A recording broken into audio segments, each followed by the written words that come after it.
देश भर से जुड़े मेरे किसान भाई बहन, इस कार्यक्रम में देश में अलग अलग स्थानों से जुड़े केंद्र सरकार के मंत्रीगण, राज्य सरकारों के मंत्रीगण, आदरणीय सभी मुख्यमंत्रीगण, पंचायत से लेकर के पार्लियामेंट तक चुने हुए सारे जनप्रतिनिधि और सब गांवों में जाकर के किसानों के बीच में बैठे हैं। मैं आप सबको और मेरे किसान भाइयों बहनों को मेरी तरफ से नमस्कार। किसानों के जीवन में खुशी, ये हम सभी की खुशी बढ़ा देती है। और आज का दिवस तो बहुत ही पावन दिवस भी है। किसानों को आज जो सम्मान निधि मिली है, उसके साथ ही आज का दिन कई अवसरों का संगम बनकर भी आया है। सभी देशवासियों को आज क्रिसमस की भी बहुत बहुत शुभकामनाएं। मेरी कामना है क्रिसमस का ये त्योहार विश्व में प्रेम, शांति और सद्भाव का प्रसार करे। साथियों, आज मोक्षदा एकादशी है, गीता जयंती है। आज ही भारत रत्न महामना मदन मोहन मालवीय जी की भी जयंती है। देश के महान कर्मयोगी, हमारे प्रेरणा पुरुष स्वर्गीय अटल बिहारी वाजपेयी जी की भी आज जन्म जयंती है। उनकी स्मृति में आज देश गुड गवर्नेंस डे भी मना रहा है। साथियों, अटल जी ने गीता के संदेशों के अनुरूप जीवन जीने का लगातार प्रयास किया। गीता में कहा गया है, स्वे स्वे कर्मणि अभिरतः संसिद्धिम लभते नरः, यानी जो अपने स्वाभाविक कर्मों को तत्परता से करता है, उसे सिद्धि मिलती है। अटल जी ने भी अपना पूरा जीवन राष्ट्र के प्रति अपने कर्म को पूरी निष्ठा से निभाने में समर्पित कर दिया। सुशासन को, गुड गवर्नेंस को अटल जी ने भारत के राजनीति और सामाजिक विमर्श का हिस्सा बनाया।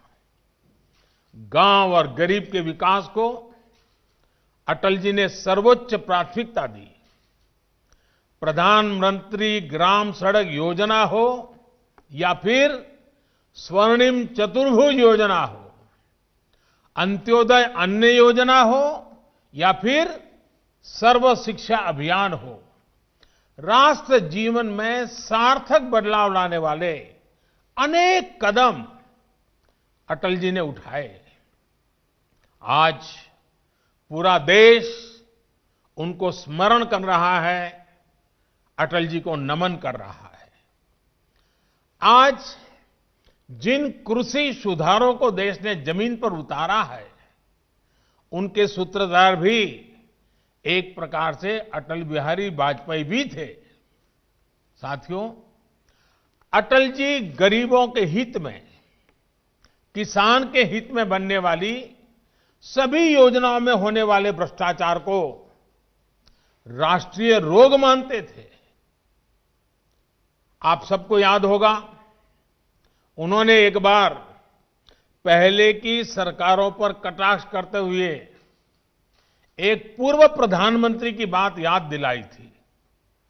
और उनको याद दिलाते उन्होंने कहा था कि रुपया चलता है तो रुपया घिसता है, रुपया घिसता है तो हाथ में लगता है और धीरे से जेबों में चला जाता है।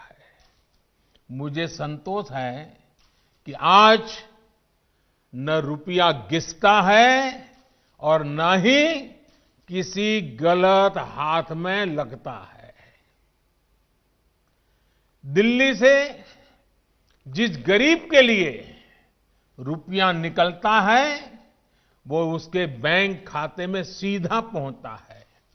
अभी हमारे कृषि मंत्री नरेंद्र सिंह जी तोमर ने इसके विषय में विस्तार से हमारे सामने रखा है। पीएम किसान सम्मान निधि इसका ही एक उत्तम उदाहरण है।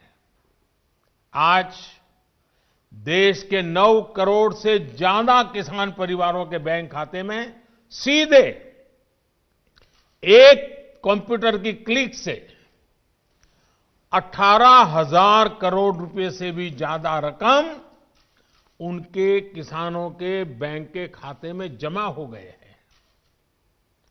जब से ये योजना शुरू हुई है तब से 1,10,000 करोड़ रुपए से ज्यादा 1,10,000 करोड़ रुपए से ज्यादा किसानों के खाते में पहुंच चुके हैं। और यही तो गुड गवर्नेंस है, यही तो गुड गवर्नेंस टेक्नोलॉजी के द्वारा उपयोग किया गया है। 18,000 करोड़ से ज्यादा रुपए पल भर में, कुछ ही पल में सीधे किसानों के बैंक खातों में जमा हो गए हैं। कोई कमीशन नहीं, कोई कट नहीं, कोई हेराफेरी नहीं। टेक्नोलॉजी का इस्तेमाल करते हुए पीएम किसान सम्मान योजना में ये सुनिश्चित किया गया है कि लीकेज न हो।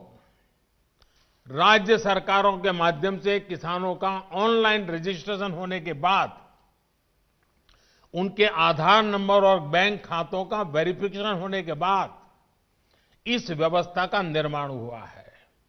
लेकिन मुझे आज इस बात का अफसोस भी है कि पूरे हिंदुस्तान के किसानों को इस योजना का लाभ मिल रहा है। सभी विचारधारा की सरकारें इससे जुड़ी हैं, लेकिन एकमात्र पश्चिम बंगाल सरकार, वहां के 70 लाख से अधिक किसान, मेरे किसान भाई बहन बंगाल के, इस योजना के वो लाभ नहीं ले पा रहे हैं। उनको ये पैसे नहीं मिल पा रहे हैं क्योंकि बंगाल की सरकार अपने राजनीतिक कारणों से उनके राज्य के किसानों को भारत सरकार से पैसा जाने वाला है, राज्य सरकार के किसानों को भारत सरकार से पैसा जाने वाला है, राज्य सरकार को 1 कौड़ी का खर्चा नहीं है, फिर भी वो पैसे उनको नहीं मिल रहे हैं। कई किसानों ने भारत सरकार को सीधी चिट्ठी लिखी हुई है, उसको भी वो मान्यता नहीं देते हैं। यानी आप कल्पना कर सकते हैं कितने लाखों किसानों ने लाभ लेने के लिए, योजना के लिए अर्जी की, ऑनलाइन आवेदन कर चुके हैं, लेकिन वहां की राज्य सरकार उसको भी अटका करके बैठ गई है। भाइयों बहनों, मैं हैरान हूं और ये बात मैं आज देशवासियों के सामने बड़े दर्द के साथ, बड़े पीड़ा के साथ कहना चाहता हूं। जो लोग 30-30 साल तक बंगाल में राज करते थे, एक ऐसी राजनीतिक विचारधारा को लेकर के बंगाल को कहां से कहां ला करके उन्होंने हालत करके रखी है, सारा देश जानता है। और ममता जी के 15 साल पुराने भाषण सुनोगे तो पता चलेगा कि इस राजनीतिक विचारधारा ने बंगाल को कितना बर्बाद कर दिया था। अब ये कैसे लोग हैं? बंगाल में उनकी पार्टी है, उनका संगठन है, 30 साल सरकार चलाई है, कितने लोग होंगे उनके पास? एक बार भी इन लोगों ने किसानों को ये 2,000 रुपया मिलने वाला कार्यक्रम है, बंगाल के अंदर कोई आंदोलन नहीं चलाया। अगर हाल के दिल में किसानों के लिए इतना प्यार था, बंगाल में आपकी धरती है, तो आपने बंगाल में किसानों को न्याय दिलाने के लिए प्रधानमंत्री किसान सम्मान योजना के पैसे किसानों को मिले, इसके लिए क्यों आंदोलन नहीं किए? क्यों आपने कभी आवाज नहीं उठाई? और आप वहां से उठ करके पंजाब पहुंच गए। तब सवाल उठता है। और पश्चिम बंगाल की सरकार भी देखिए, अपने राज्य में इतना बड़ा किसानों को लाभ, 70 लाख किसानों को इतना धन मिले, हजारों करोड़ रुपया मिले, वो देने में उनको राजनीति आड़े आती है। लेकिन वही पंजाब जाकर के जो लोग के साथ वो बंगाल में लड़ाई लड़ते हैं, यहां आकर के उनसे गुपचुप करते हैं। क्या देश की जनता इस खेल को नहीं जानती है? क्या देश की जनता को इस खेल का पता नहीं है? जो आज विपक्ष में हैं, उनकी इस पर जुबान क्यों बंद हो गई है? क्यों चुप है? साथियों, आज जिन राजनीतिक दलों के लोग अपने आप को इस राजनीतिक प्रवाह में, जब देश की जनता ने उन्होंने नकार दिया है, तो कुछ न कुछ ऐसे इवेंट कर रहे हैं, इवेंट मैनेजमेंट हो रहा है, ताकि कोई सेल्फी ले ले, कोई फोटो छप जाए, कहीं टीवी पर दिखाई दे और उनकी राजनीति चलती जाए। अब देश ने उन लोगों को भी देख लिया है। ये देश के सामने एक्सपोज हो गए हैं। स्वार्थ की राजनीति का एक भद्दा उदाहरण हम बहुत बारीकी से देख रहे हैं। जो दल पश्चिम बंगाल में किसानों के हित पर कुछ नहीं बोलते, वो यहां दिल्ली के नागरिकों को परेशान करने पर लगे हुए हैं, देश की अर्थनीति को बर्बाद करने पर लगे हुए हैं, और वो भी किसान के नाम पर। इन दलों को आपने सुना होगा, मंडिया बोल रहे हैं, एपीएमसी की बात कर रहे हैं और बड़े बड़े हेडलाइन लेने के लिए भाषण कर रहे हैं। लेकिन ये दल,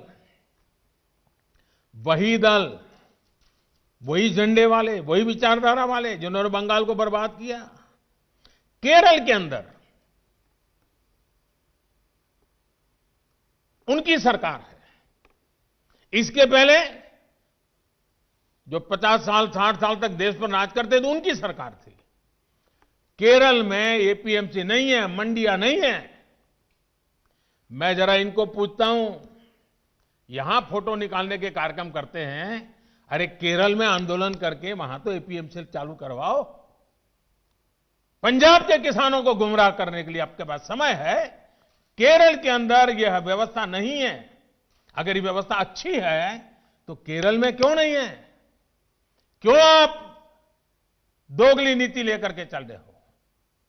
ये किस तरह की राजनीति कर रहे हैं जिसमें कोई तर्क नहीं, कोई तथ्य नहीं है? सिर्फ झूठे आरोप लगाओ, सिर्फ अफवाहें फैलाओ, हमारे किसानों को डरा दो, और भले भोले किसान कभी कभी आपकी बातों में गुमराह हो जाते हैं। भाइयों बहनों, ये लोग लोकतंत्र के किसी पैमाने को, किसी पैरामीटर को मानने को तैयार नहीं है। इन्हें सिर्फ अपना लाभ, अपना स्वार्थ नजर आ रहा है। और मैं जितनी बातें बता रहा हूं किसानों के लिए नहीं बोल रहा हूं। किसानों के नाम पर अपने झंडे लेकर के जो खेल खेल रहे हैं, अब उनको ये सच सुनना पड़ेगा। और हर बात को किसानों को गाली दी, किसानों को अपमानित किया, ऐसे कर करके बच नहीं सकते हो आप लोग। ये लोग अखबारों और मीडिया में जगह बनाकर राजनीतिक मैदान में खुद के जिंदा रहने की जड़ी बूटी खोज रहे हैं। लेकिन देश का किसान उनको पहचान गया है। अब देश का किसान उनको ये जड़ी बूटी कभी देने वाला नहीं है। कोई भी राजनीति, लोकतंत्र में राजनीति करने का उनको हक है, हमें इसका विरोध नहीं है। लेकिन निर्दोष किसानों की जिंदगी के साथ न खेलें, उनके भविष्य के साथ खिलवाड़ न करें, उन्हें गुमराह न करें, भ्रमित न करें। साथियों, ये वही लोग हैं जो बरसों तक सत्ता में रहे। इनकी नीतियों की वजह से देश की कृषि और किसान का उतना विकास नहीं हो पाया जितना उसमें सामर्थ्य था।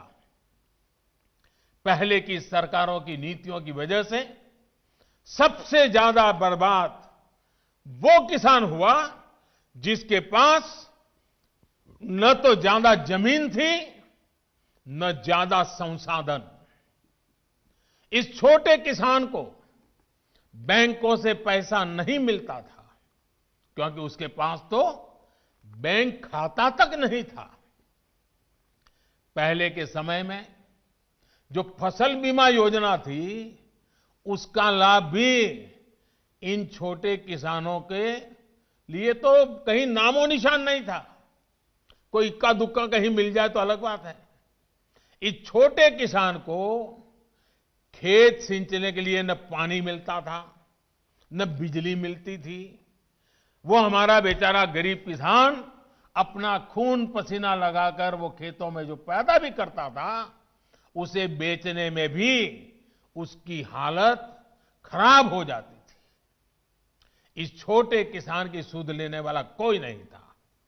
और आज मैं देशवासियों को फिर याद दिलाना चाहता हूं, देश में इन किसानों की संख्या छोटी नहीं है। जिनके साथ यह अन्याय किया गया है ना, ये संख्या 80% से ज्यादा किसान इस देश में हैं, करीब करीब 10 करोड़ से भी ज्यादा, जो इतने वर्षों तक सत्ता में रहे। उन्होंने इन किसानों को अपने हाल पर छोड़ दिया था। चुनाव होते रहे, सरकारें बनती रही, रिपोर्ट आती रही, आयोग बनते रहे, वादे करो भुला दो, करो भुला दो, यही सब हुआ। लेकिन किसान की स्थिति नहीं बदली। नतीजा क्या हुआ? गरीब किसान और गरीब होता गया। क्या देश में इस स्थिति को बदलना आवश्यक नहीं था? मेरे किसान भाइयों और बहनों, 2014 में सरकार बनने के बाद हमारी सरकार ने नई अप्रोच के साथ काम करना शुरू किया।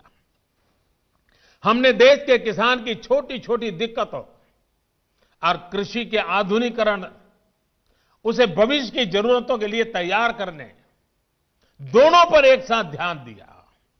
हम बहुत सुनते थे कि उस देश में खेती इतनी आधुनिक है, वहां का किसान इतना समृद्ध है। कभी इजराइल का उदाहरण सुनते रहते थे। हमने दुनिया भर में कृषि क्षेत्र में क्या क्रांति आई है, क्या बदलाव आए हैं, क्या नए इनिशिएटिव आए हैं, क्या अर्थव्यवस्था के साथ कैसे जोड़ा है, सारी चीजों का गहन अध्ययन किया। इसके बाद हमने अपने अलग अलग लक्ष्य बनाए और सभी पर एक साथ काम शुरू किया। हमने लक्ष्य बनाकर काम किया कि देश के किसानों का खेती पर होने वाला खर्च, इनपुट कॉस्ट, ये कम हो, उसका खर्चा कम हो। सॉइल हेल्थ कार्ड, यूरिया की नीम कोटिंग, लाखों की संख्या में सोलर पंप, ये सारी योजनाएं उनका इनपुट कॉस्ट कम करने के लिए एक के बाद एक उठाई। हमारी सरकार ने प्रयास किया कि किसान के पास एक बेहतर फसल बीमा कवच हो। आज देश के करोड़ों किसानों को पीएम फसल बीमा योजना का लाभ हो रहा है। और मेरे प्यारे किसान भाइयों बहनों, अभी जब मैं किसान भाइयों से बात कर रहा था तो मुझे हमारे महाराष्ट्र लातूर के गणेश जी ने बताया कि 2,500 रुपया उन्होंने दिया और 54,000 रुपया करीब करीब मिला।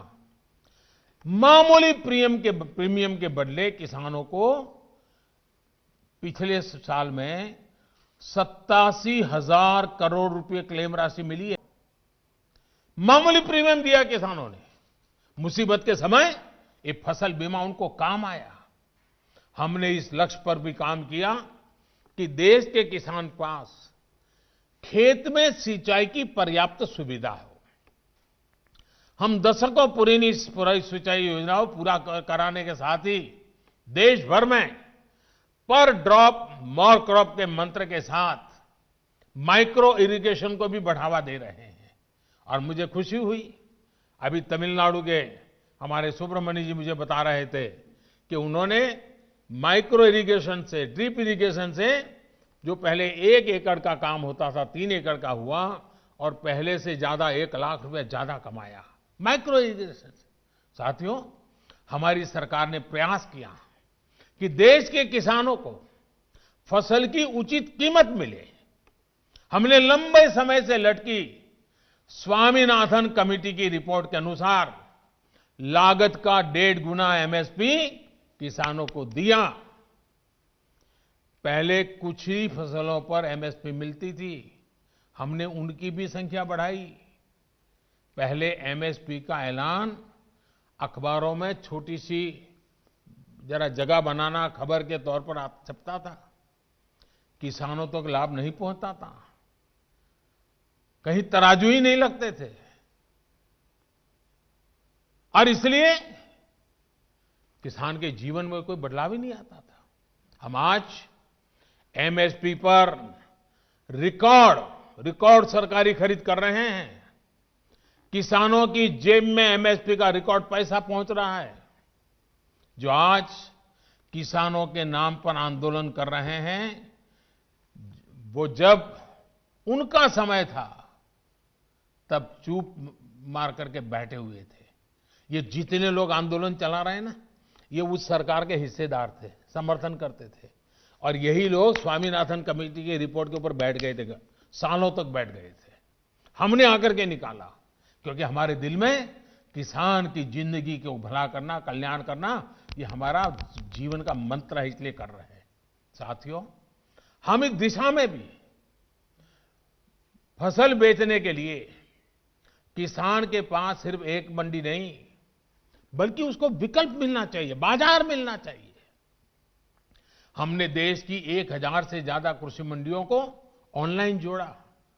इनमें भी 1 लाख करोड़ रुपए से ज्यादा का कारोबार किसानों ने कर दिया है। किसान ऑनलाइन बेचना शुरू किया है। साथियों, हमने एक और लक्ष्य बनाया कि छोटे किसानों के समूह बने, ताकि वो अपने क्षेत्र में एक सामूहिक ताकत बनकर काम करे। आज देश में 10,000 से ज्यादा किसान उत्पादक संघ, एफपीओ बनाने का अभियान चल रहा है। उन्हें आर्थिक मदद दी जा रही है। अभी हम महाराजगंज के राम गुलाब जी से सुन रहे थे, 300 के करीब किसानों को इकट्ठा किया है उन्होंने, और पहले की तुलना में 1.5 गुना भाव से माल बेचना शुरू हुआ है। एफपीओ बनाया उन्होंने, वैज्ञानिक तरीके से खेती में मदद ली, और आज उनको फायदा हो रहा है। साथियों, हमारे कृषि क्षेत्र की सबसे बड़ी आवश्यकता है गांव के पास ही भंडारण, कोल्ड स्टोरेज, इसकी आधुनिक सुविधा कम कीमत पर हमारे किसानों को उपलब्ध हो। हमारी सरकार ने इसे भी प्राथमिकता दी।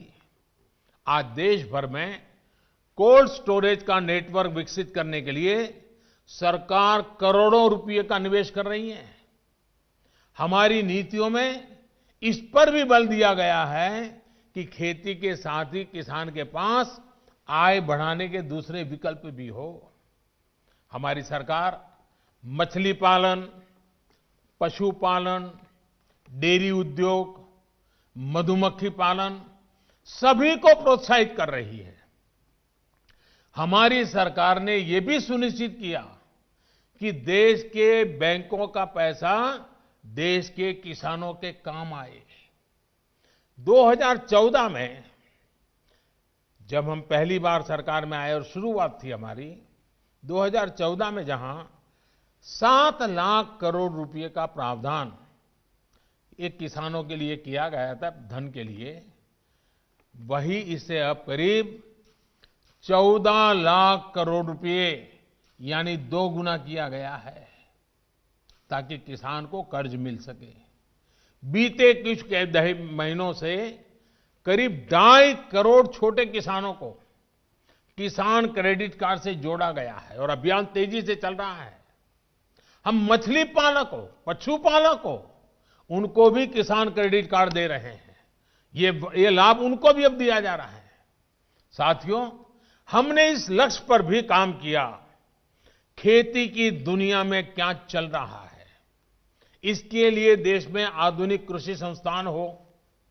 बीते वर्षों में देश में अनेक नए कृषि संस्थान बने हैं, कृषि की पढ़ाई की सीटें बढ़ी हैं।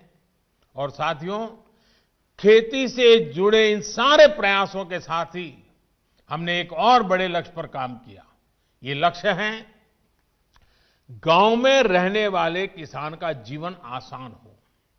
साथियों, आज जो किसानों के लिए इतने आंसू बहा रहे हैं, इतने बड़े बड़े बयान दे रहे हैं,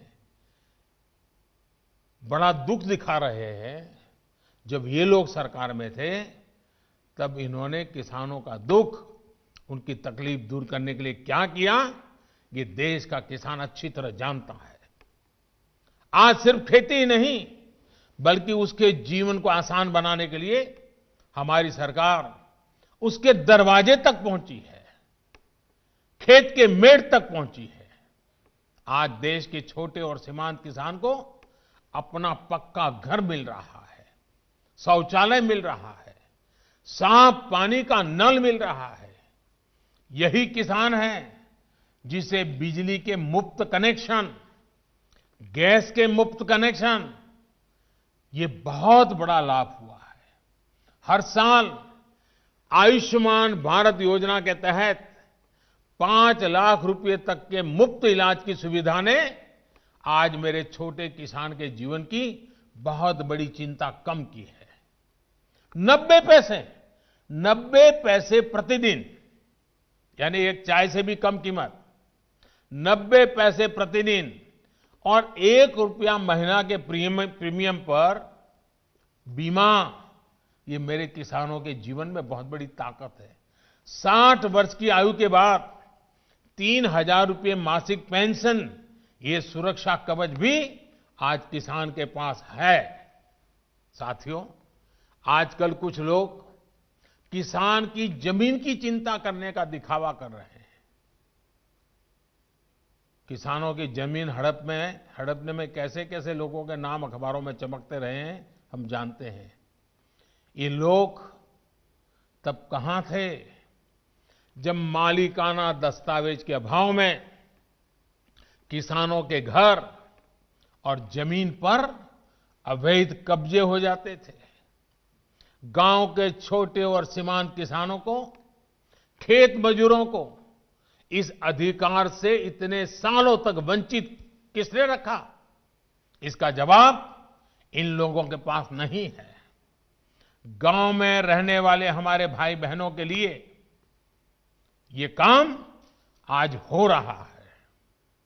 अब गांव में किसानों को उनके मकान का, जमीन का नक्शा और कानूनी दस्तावेज दिया जा रहा है। टेक्नोलॉजी की मदद से स्वामित्व योजना के बाद अब गांव के किसान को भी जमीन और घर के नाम पर बैंक से कर्ज मिलना आसान हुआ है। साथियों, बदलते समय के साथ अपनी अप्रोच का विस्तार करना भी उतना ही जरूरी है।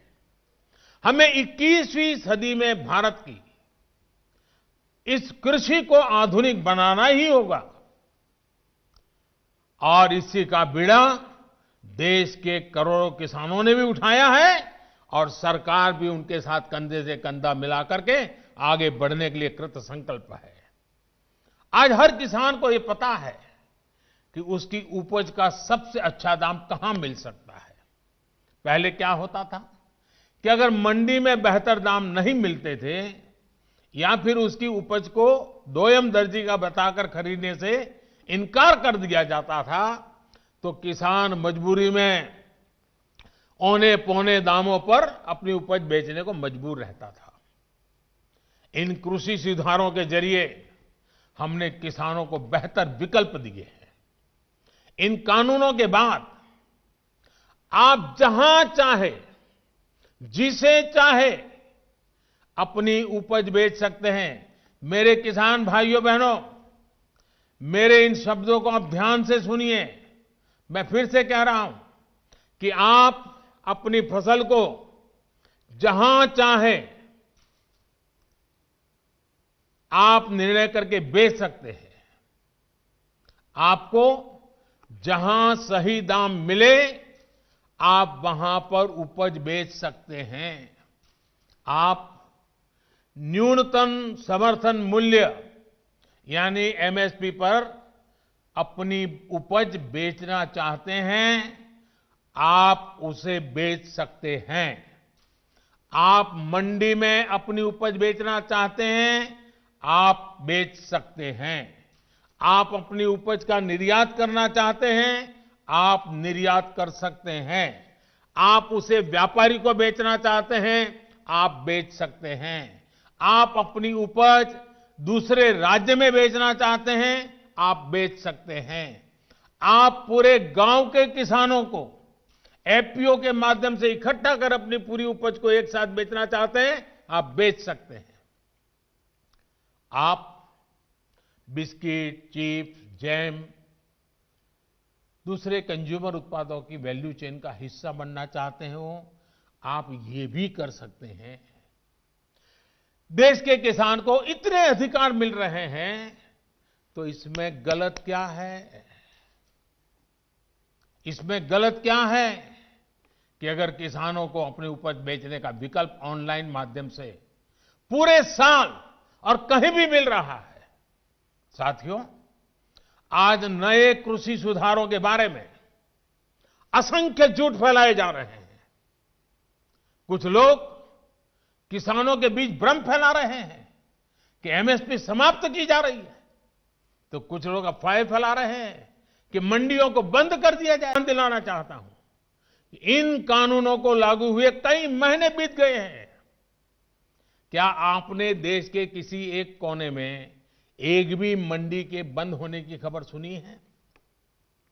जहां तक एमएसपी का सवाल है, हाल के दिनों में सरकार ने बहुत सी फसलों का न्यूनतम समर्थन मूल्य भी बढ़ा दिया है। ये कृषि सुधारों के बाद भी हुआ है, नए कृषि कानूनों के बाद भी हुआ है। इतना ही नहीं, जो लोग किसानों के नाम पर बात करते हैं ना, ये जो आंदोलन चल रहा है उसमें कई सच्चे और निर्दोष किसान भी हैं। ऐसा नहीं है कि सब वो राजनीतिक विचारधारा वाले तो सिर्फ नेता हैं, बाकी तो भले भाले किसान हैं।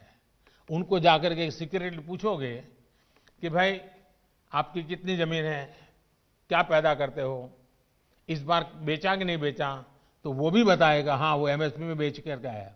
और जब एमएसपी में खरीदी चल रही थी ना, तब वो आंदोलन को उन्होंने ठंडा कर दिया था, क्योंकि उनको मालूम था कि अभी जरा किसान मंडी में जाके के माल बेच रहा है। वो सब बिक्री हो गई, काम हो गया, फिर उन्होंने आंदोलन शुरू किया। साथियों, वास्तविकता तो ये है कि बढ़े हुए न्यूनतम समर्थन मूल्य एमएसपी पर सरकार ने किसानों की उपज की रिकॉर्ड स्तर पर खरीदी की है, और वो भी नए कानून बनने के बाद। और एक अहम बात, इन कृषि सुधारों से सरकार ने अपनी जिम्मेदारियां बढ़ाई है। उदाहरण के तौर पर एग्रीमेंट फार्मिंग की बात ही ले लीजिए। कुछ राज्यों में ये कानून, ये प्रावधान कई सालों से हैं, पंजाब में भी है। वहां तो प्राइवेट कंपनियां एग्रीमेंट करके खेती कर रही है। क्या आप जानते हैं, पहले के कानूनों में समझौता तोड़ने पर किसानों पर पेनल्टी लगती थी। मेरे किसान भाइयों को भी ये किसी ने समझाया नहीं होगा, लेकिन हमारी सरकार ने ये सुधार किया और ये सुनिश्चित किया कि मेरे किसान भाइयों पर पेनल्टी या किसी तरह का जुर्माना नहीं लगेगा। साथियों, आप ये भली भांति जानते हैं कि पहले अगर किसी कारणवश किसान मंडी नहीं भी जा पाता था, तो वो क्या करता था? वो किसी ट्रेडर को अपना माल बेच देता था। ऐसे में वो व्यक्ति किसान का फायदा ना उठा पाए, उसके लिए भी हमारी सरकार ने कानूनी उपाय किए हैं। खरीदार समय से आपका भुगतान करने के लिए अब कानूनन बाध्य है। उसे रसीद भी काटनी होगी और 3 दिन के भीतर भुगतान भी करना होगा। नहीं तो ये कानून किसान को शक्ति देता है, ताकत देता है, वो अधिकारियों के पास जाकर कानूनी तंत्र का सहारा लेकर अपना पैसा प्राप्त कर सके। ये सारी चीजें हो चुकी हैं, हो रही है। खबरें आ रही हैं कि कैसे एक एक करके हमारे देश के किसान भाई इन कानूनों का फायदा उठा रहे हैं। सरकार किसान के साथ हर कदम पर खड़ी है। किसान चाहे जिसे अपनी उपज बेचना चाहे, सरकार ने ऐसी व्यवस्था की है कि एक मजबूत कानून और लीगल सिस्टम किसानों के पक्ष में खड़ा रहे। साथियों, कृषि सुधारों का एक और अहम पक्ष भी ये है के लिए समझना जरूरी है। अब जब कोई किसान के साथ एग्रीमेंट करेगा तो वो ये भी चाहेगा कि उपज अच्छी से अच्छी हो। इसके लिए एग्रीमेंट करने वाला किसानों को अच्छे बीज, आधुनिक तकनीक, अत्याधुनिक उपकरण, विशेषज्ञता ये हासिल करने में मदद करेगा ही करेगा, क्योंकि उसको तो उसे रोजी रोटी उसमें है। अच्छी उपज के लिए सुविधाएं किसानों के दरवाजे पर उपलब्ध करवाएगा। एग्रीमेंट करने वाला व्यक्ति बाजार की ट्रेंड से पूरी तरह वाकिफ रहेगा और इसी के अनुरूप हमारे किसानों को बाजार की मांग के हिसाब से काम करने में मदद करेगा। अब आपको मैं एक और स्थिति बताता हूं। अगर किसी वजह से, किसी परेशानी की वजह से किसान की उपज अच्छी नहीं होती या फिर बर्बाद हो जाती है, तो भी ये याद रखिए, तो भी जिसने एग्रीमेंट किया है उसको, किसान को उपज का जो दाम निर्धारित हुआ था वो उसको देना ही पड़ेगा। एग्रीमेंट करने वाला अपने एग्रीमेंट को अपनी मर्जी से खत्म नहीं कर सकता है। लेकिन दूसरी तरफ अगर किसान एग्रीमेंट को किसी भी वजह से खत्म करना चाहता है तो किसान कर सकता है, सामने वाला नहीं कर सकता है। क्या ये स्थिति किसानों के लिए फायदेमंद है कि नहीं है? सबसे ज्यादा एश्योरेंस किसान को है कि नहीं है? किसान को फायदा होने वाली गारंटी इसमें है कि नहीं है? एक और सवाल लोगों ने उछाल करके रखा हुआ, आपके मन में भी आता होगा। अगर किसी स्थिति में उपज अच्छी हुई, मार्केट बहुत शानदार हो गया, जो एग्रीमेंट में था उससे भी ज्यादा मुनाफा एग्रीमेंट वाले को मिल रहा है, अगर ऐसा होता है तो एग्रीमेंट का जितना पैसा है वो तो देना ही दे है, लेकिन अगर ज्यादा मुनाफा हुआ है तो उसमें से कुछ बोनस भी किसान को देना पड़ेगा। इससे बड़ा किसान की रक्षा कौन कर सकता है? ऐसी स्थिति होने में किसान एग्रीमेंट में तय किए गए मूल्य के अलावा, जैसा मैंने कहा, बोनस का भी वो हकदार होगा। पहले क्या होता था, याद है ना? सारा रिस्क किसान का होता था और रिटर्न किसी और का होता था। अब नए कृषि कानूनों और सुधार के बाद स्थिति पूरी तरह किसानों के पक्ष में हो गई है। अब सारा रिस्क एग्रीमेंट करने वाले व्यक्ति या कंपनी का होगा और रिटर्न किसान का होगा। साथियों, देश के कई भागों में एग्रीमेंट फार्मिंग को पहले भी परखा गया है, उसे कसौटी पर कसा गया है। क्या आपको पता है कि दुनिया में आज सबसे ज्यादा दुग्ध उत्पादन, मिल्क प्रोडक्शन करने वाला देश कौन सा है? ये देश कोई और नहीं, हमारा हिंदुस्तान है। हमारे पशुपालक, हमारे किसान की मेहनत है। आज डेयरी सेक्टर में बहुत सी सहकारी और निजी कंपनियां किसानों से, दुग्ध उत्पादकों से दूध खरीदती हैं और उसे बाजार में बेचती हैं। ये मॉडल कितने वर्षों से चला रहा है। क्या आपने कभी सुना कि किसी एक कंपनी या सहकारी संस्था ने बाजार पर अपना कब्जा जमा लिया, अपना एकाधिकार कर लिया? क्या आप उन किसानों और उन दुग्ध उत्पादकों की सफलता से परिचित नहीं हैं जिन्हें डेयरी सेक्टर के इस काम से लाभ हुआ है? एक और सेक्टर है, यहां पर हमारा देश बहुत आगे है, वो है पोल्ट्री यानी मुर्गी पालन। आज भारत में सबसे ज्यादा अंडों का उत्पादन होता है। पूरे पोल्ट्री सेक्टर में बहुत सी बड़ी कंपनियां काम कर रही है, कुछ छोटी कंपनियां भी हैं, तो कुछ स्थानीय खरीदार भी इस व्यवसाय में जुटे हैं। इस सेक्टर से जुड़े लोग अपना प्रोडक्ट किसी को भी कहीं भी बेचने के लिए स्वतंत्र हैं। जहां भी उन्हें सबसे ज्यादा दाम मिलता है वो अंडे बेच सकते हैं। हम चाहते हैं कि हमारे किसानों को, कृषि सेक्टर को इसी तरह का विकास करने का अवसर मिले जैसा पोल्ट्री और डेयरी सेक्टर को मिला है।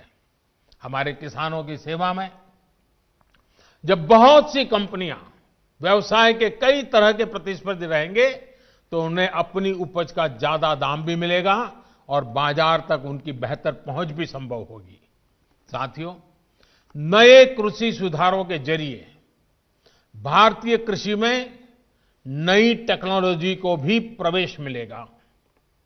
आधुनिक तकनीक के जरिए हमारे किसान अपनी उपज को बढ़ा सकेंगे, अपनी उपज को विविधता दे सकेंगे, अपनी उपज की बेहतर ढंग से पैकेजिंग कर सकेंगे, अपनी उपज में वैल्यू एडिशन कर सकेंगे। एक बार ऐसा हो गया तो हमारे किसानों की उपज की पूरी दुनिया में मांग होगी और ये मांग और लगातार बढ़ेगी। हमारे किसान सिर्फ उत्पादक नहीं बल्कि खुद निर्यातक बन सकेंगे। दुनिया में कोई भी अगर कृषि उत्पादों के जरिए बाजार में अपनी धाक जमाना चाहेगा तो उसे भारत आना पड़ेगा। अगर दुनिया में कहीं भी क्वालिटी और क्वांटिटी दोनों की जरूरत होगी तो उन्होंने भारत के किसानों के साथ साझेदारी करनी पड़ेगी। जब हमने दूसरे सेक्टर में इन्वेस्टमेंट और इनोवेशन बढ़ाया तो हमने आय बढ़ाने के साथ ही उस सेक्टर में ब्रांड इंडिया को भी स्थापित किया। अब समय आ गया है कि ब्रांड इंडिया दुनिया के कृषि बाजारों में भी खुद को उतनी ही प्रतिष्ठा के साथ स्थापित करे। साथियों, कुछ राजनीतिक दल जिन्हें देश की जनता ने लोकतांत्रिक तरीके से नकार दिया है, वो आज कुछ किसानों को गुमराह करके जो कुछ भी कर रहे हैं, उन सबको बार बार नम्रतापूर्वक सरकार की तरफ से अनेक प्रयासों के बावजूद भी किसी न किसी राजनीतिक कारण से, किसी ने बंधी राजनीतिक विचारधारा के कारण से ये चर्चा नहीं होने दे रहे हैं। कृषि कानूनों के संदर्भ में ये जो पॉलिटिकल पार्टी की विचारधारा वाले जो कुछ लोग हैं, जो किसानों के कंधे पर बंदूकें फोड़ रहे हैं, कृषि कानूनों के संदर्भ में उनके पास ठोस तर्क न होने के कारण वो भांति भांति के मुद्दों को किसानों के नाम पर उछाल रहे हैं। आपने देखा होगा जब प्रारंभ हुआ था तो उनकी इतनी मांग थी कि भाई एमएसपी की गारंटी दो। उनके मन में जेन्युइन, क्योंकि वो किसान थे, उनको लगा कहीं ऐसा तो ना हो। लेकिन इसका माहौल दिखा करके ये राजनीतिक विचारधारा वाले चढ़ बैठे और अब एमएसपी वगैरह बाजू में क्या चल रहा है? ये लोग हिंसा के आरोपी ऐसे लोगों को जेल से छुड़ाने की मांगे कर रहे हैं। देश में आधुनिक हाईवेज बने, निर्माण हो, जो पिछली सब सरकारों ने किया था। ये लोग भी उस सरकारों में समर्थन करते थे, भागीदार थे। अब कहते हैं टोल टैक्स नहीं होगा, टोल खाली कर दो। भाई, किसान का विषय छोड़ करके नई जगह पे क्यों जाना पड़ रहा है? जो नीतियां पहले के समय से चली आ रही है, अब ये किसान आंदोलन की आड़ में उनका भी विरोध कर रहे हैं, टोल नाकों का विरोध कर रहे हैं। साथियों, ऐसी परिस्थिति में भी देश भर के किसानों ने कृषि सुधारों का भरपूर समर्थन किया, भरपूर स्वागत किया है। मैं सभी किसानों का आभार व्यक्त करता हूं। मैं सर झुका करके उनको प्रणाम करता हूं कि देश को आगे ले जाने के लिए देश के कोटि कोटि किसान आज इस निर्णय के साथ, हिम्मत के साथ खड़े हुए हैं।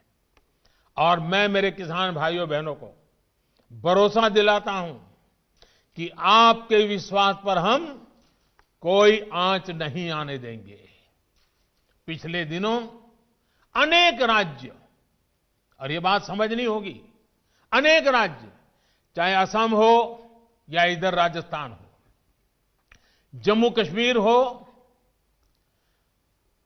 ऐसे कई जगह पे पंचायतों के चुनाव हुए। इनमें प्रमुखतया ग्रामीण क्षेत्र के लोगों को ही वोट देना होता है, एक प्रकार से किसान को ही वोट देना होता है। इतना गुमराह करने वाला का खेल चलता था, इतना बड़ा आंदोलन का नाम दिया जा रहा था, हो हल्ला किया जाता था, लेकिन इसी के अगल बगल में जहां जहां चुनाव हुए हैं, उन गांवों के किसानों ने ये आंदोलन चलाने वाले जो इतने लोग थे उनको नकार दिया है, पराजित कर दिया है। ये भी एक प्रकार से उन्होंने बैलेट बॉक्स के द्वारा ये नए कानूनों को खुला समर्थन किया है। साथियों, तर्क और तथ्य के आधार पर, हर कसौटी पर हमारे ये निर्णय कसे जा सकते हैं। उसमें कोई कमी है तो उसको इंगित करना चाहिए, लोकतंत्र है। हमें सब प्रकार का भगवान ने ज्ञान दिया ऐसा दावा हमारा नहीं है, लेकिन बात तो हो।